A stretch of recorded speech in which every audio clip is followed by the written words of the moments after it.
getting lots of tips today. We saved these. We've been putting them out over the past few weeks. Brad from Alaska is here with us. He's going to talk to us about head and neck restraint systems. We got one here that's a 2A. I'm going to zoom in so you guys can see it a little better.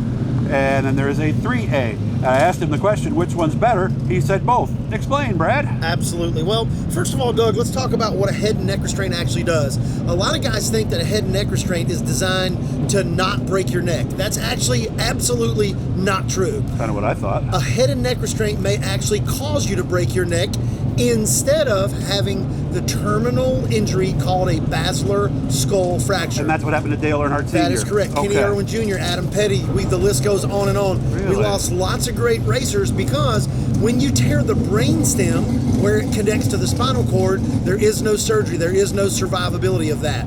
So this device actually moves that energy from the base of the skull to the spine or potentially to the neck. So it actually charges a fracture somewhere there, so the energy is moved away from a part that we can't repair. Many racers have had a broken neck and are still racing today. Many have had a broken back.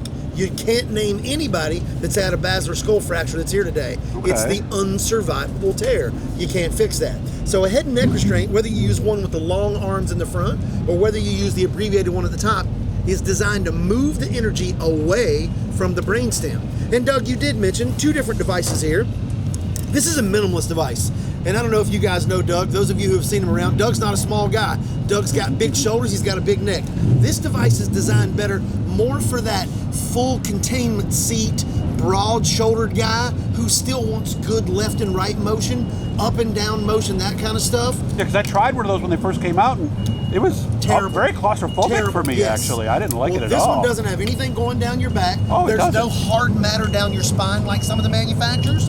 There's nothing down your chest, so you're not squishing your receiver or your seat belts. It sits right up on top of the shoulders.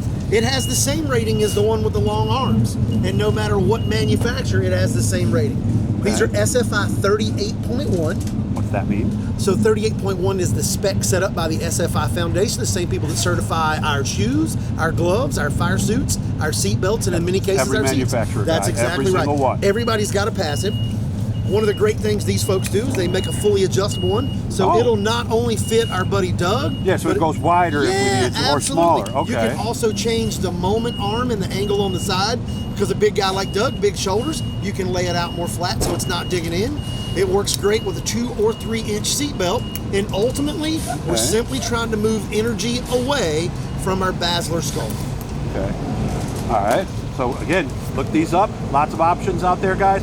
And you told me, like with the suit and the other thing too, go to the actual SFI website and make sure that manufacturer is there. Just make sure they're listed. It's a very low cost for any of the manufacturers to actually get tested and certified. If your manufacturer is not on there, you need to start asking questions.